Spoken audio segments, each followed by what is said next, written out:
साधना काल के अंदर मर्यादा बहुत अनिवार्य होती है।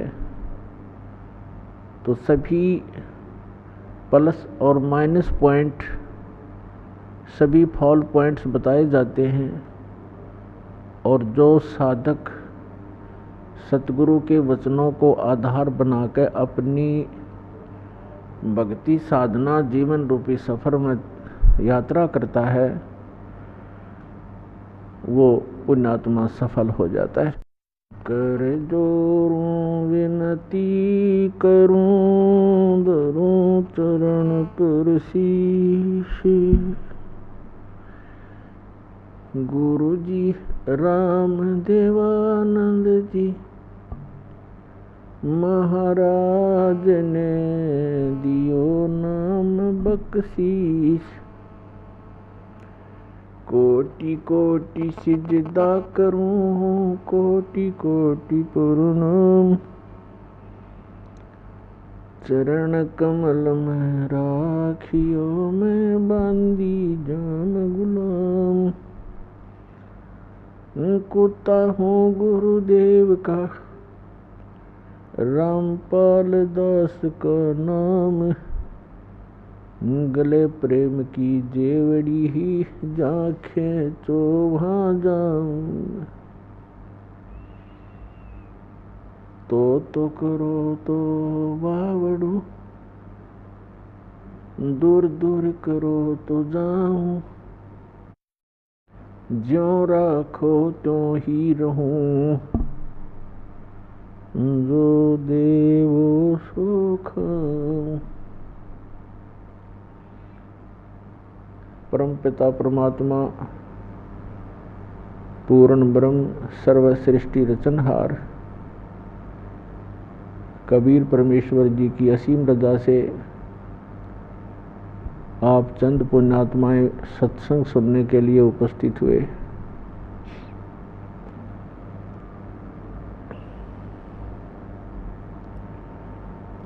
सत्संग की प्राप्ति बहुत ही पुण्यकर्मी प्राणी को होती है,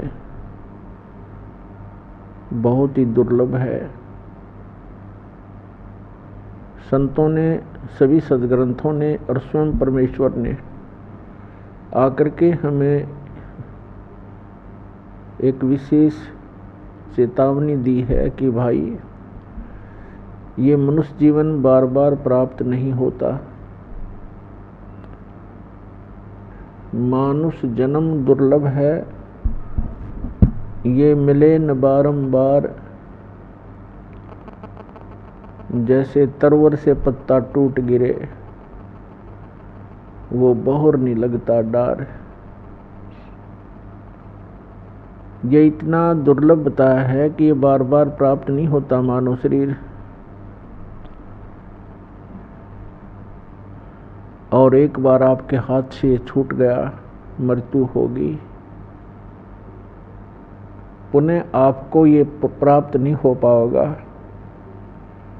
आसानी से। बहुत समय उपरांत कभी आपको फिर सुअवसर प्राप्त होगा मानव शरीर धारण करने का। और प्रत्येक बार मानव शरीर प्राप्त भी हुआ। मानव शरीर का उद्देश्य क्या है, इसकी जानकारी ना होने से, इसकी सफलता ना मिलने से, चाहे असंख्यों जन्म भी मानव के मिल जाए, उनका कोई लाभ नहीं, यूज नहीं, व्यर्थ है। तो सत्संग में आने से पता चलता है कि मानव शरीर कितना इम्पोर्टेंट है, कितना बहुमूल्य है।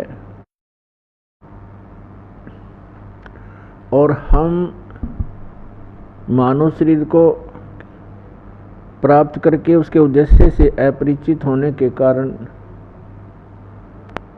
हम असंख्यों मानव शरीर नष्ट कर चुके हैं।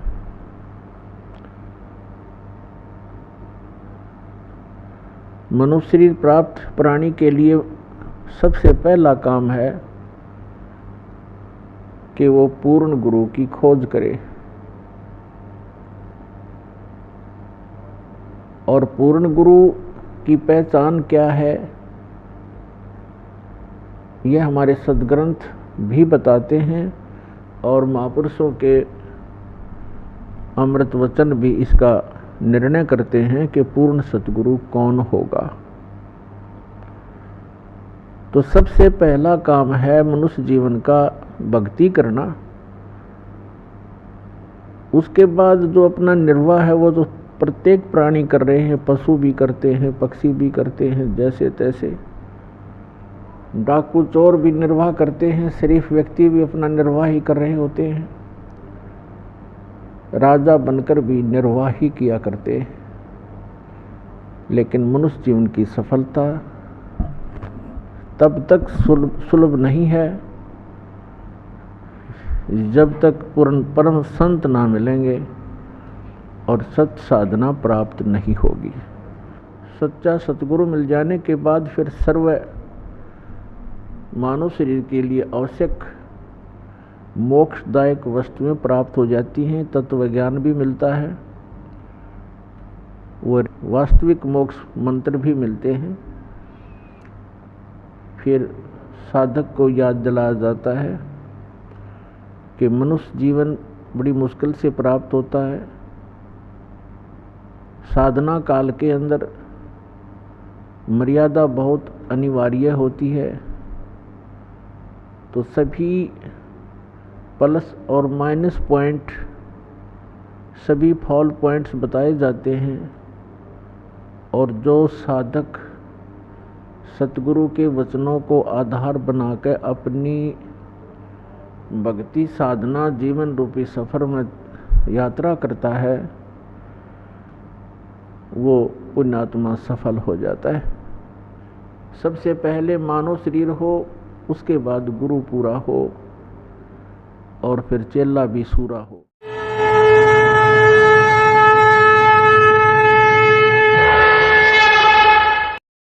हमसे जुड़े रहने के लिए हमारे YouTube चैनल को सब्सक्राइब करें और नई वीडियो की नोटिफिकेशन के लिए बेल आइकॉन को दबाएं। अगर आप ये वीडियो Facebook पर देख रहे हैं तो लाइक जरूर करें और ज्यादा से ज्यादा शेयर करें। धन्यवाद।